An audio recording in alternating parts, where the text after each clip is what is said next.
Multiple Pro Bowls, 10-year Super Bowl ring. By the way, Greg Jennings wants to call me out for something I said earlier today. Go ahead. Yeah, you definitely didn't watch all the preseason games. I watched the highlights on the NFL Network of all the There we go. That's more clarity because the first week of preseason ball, no one watches all of that. No one. I do my homework on this. You would be very surprised. I watched how much of that Colin watches, actually. I sat there with a notepad yesterday. My first takeaway is Chris Johnson, former running back, said, I'm not letting my boys be running backs. They get treated terribly. I ran into Melvin Gordon at the Las Vegas airport this weekend. Very nice kid, very reasonable, but he understands what's happening to running backs. Of course. It's what's happening to centers in the NBA with analytics. If you can't shoot a jumper, we don't want your size. Yep. If you're a running back now and can't catch, that's why Zeke and Gurley are valuable. Melvin Gordon can catch. The Adrian Peterson days are over. Done. They're done. Like if you're a center and can't hit a jumper, that's why Brooke Lopez is still in the league and why because he can step out on the perimeter. Okay, so it's funny about this when I look at Chris Johnson saying that about running backs. So you were a wide receiver from the very beginning, right? Mm-hmm. You never were a running back. You're too tall. Well, no, I was a running back initially. In high school. In high school, I was a running back. Why'd you shift? We had no wide receiver. And so you had to go out there. And so I was like, I can catch. I'll go out there. And then I saw how easy the game was to impact the game. You get by this one defender and you got one more to beat. Who can't do that? Right. And it just went from there. I feel bad as I was talking to Melvin Gordon about the running back situation, and we've talked about the Zeke holdout. And listen, I like Zeke. But I look around this league, and that Dallas offensive line has produced 3 different 1,000-yard rushers. His relationship with Amari Cooper, I thought, the last 9 games they played together, they were 7-2. They were 3-4 when Zeke and Dak played together without Amari. I mean, if you ran an NFL team, would you pay Melvin Gordon?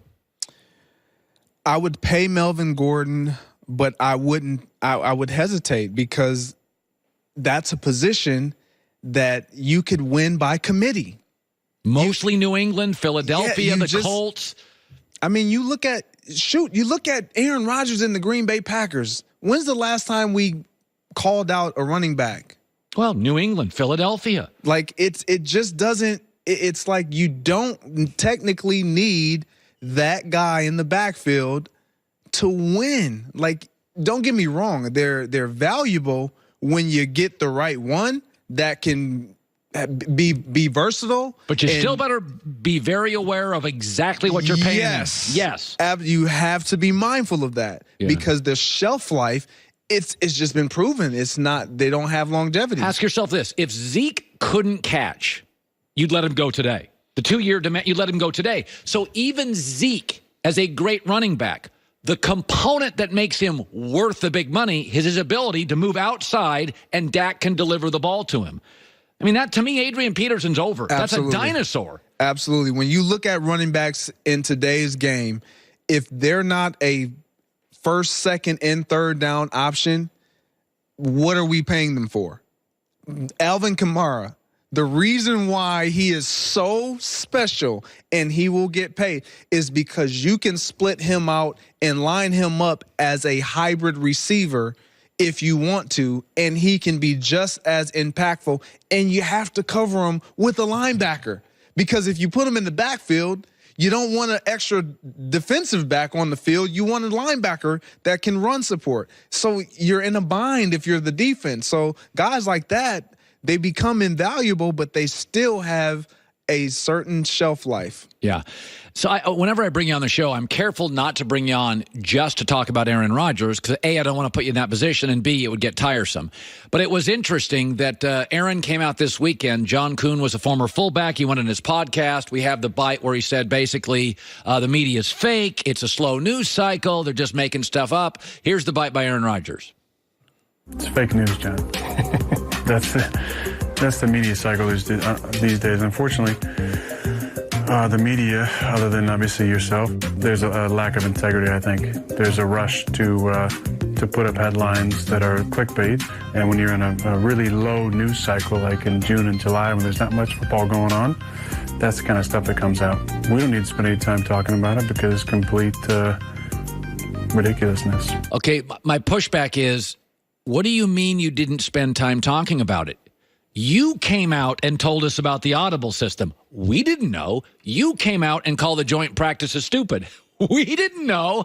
You talked about it, and we reacted to an iconic superstar, handsome Hollywood movie star talking about it. There's nothing fake about it. If you didn't talk, we wouldn't. I wouldn't go out in the air and say, I just have this feeling Aaron hates joint practices. I responded to you saying you hated joint practices. Yeah, there's a lot that I can sit here and say I agree with Aaron Rodgers, because I've been in that situation where what you say isn't always conveyed or accurately.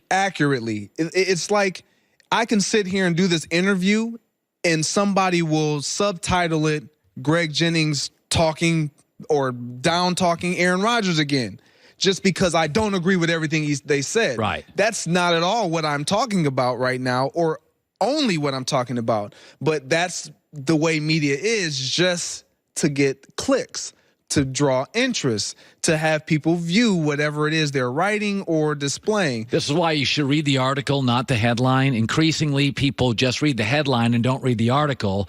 I think this is a very fair criticism of the American media in general. The guy that writes the story, or the woman, doesn't write the headline. They write it, send it into the company, yes, and the company writes the headline. I've even gone to my people before. I've done this probably 3 times since I've been here. And said, hey, I don't like the headline on this. You're making it salacious. This is what I said about the Chicago Bears. So that is something I in the media deal with, my own headline writers. Because I'll do stuff, it'll get released in a podcast, and there'll be this headline that is making it sound very dramatic. And I get why we're doing it, so people tune in and listen to it, but it bothers me. So that's your problem. Yeah, that's my problem. But then on the flip side of it is, I shouldn't say on the flip side, on the same side of it, as a player, like, you're asked to answer questions. And everyone talks about changing the narrative or answer them however you want to. Well, if you're that guy and you never really answer the question, then no one really wants to talk to you. So when you're asked the question and you are honest, it's like, oh, he doesn't like joint practices. Let's talk about it. Well, I can defend him in a sense, because none of you guys like him. Because you're showing your opponent everything that you're doing, and they get to see it from an inside perspective that no one else typically gets to see. So for a guy like Aaron Rodgers, and I'm not saying this is the only reason why, but I could definitely see why he wouldn't like the joint practice, because he's a big nonverbal communicating quarterback, which means he's signaling often.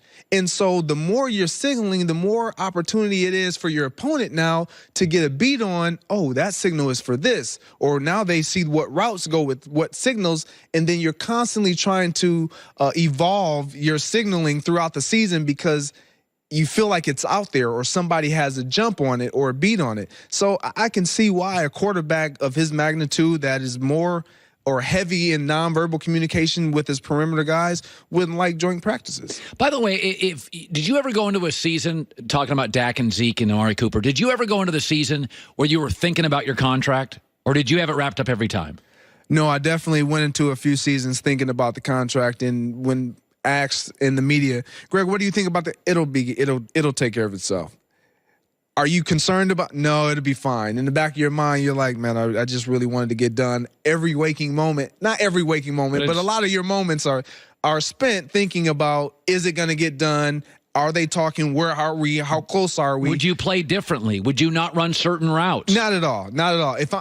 When I'm there, when I'm on the field, I'm not thinking contract. When I'm suited up, whether it was practice or game, you're not thinking about your contract. Now, after the fact, you might be looking at the stat line, making sure that you're doing yourself a great service to provide a greater opportunity to impact with the contract. But going into it, no. Is there tension between you and the team? I believe that there always tries to be this undisclosed, this undisclosed level of tension. Yeah. Where nobody really wants to talk about it, but it's there. You disclose no, we want you here. I want to be here. You pass in the hallways and everything is good, but then when you hear from your agent or you're talking in the conversation, it's like, what?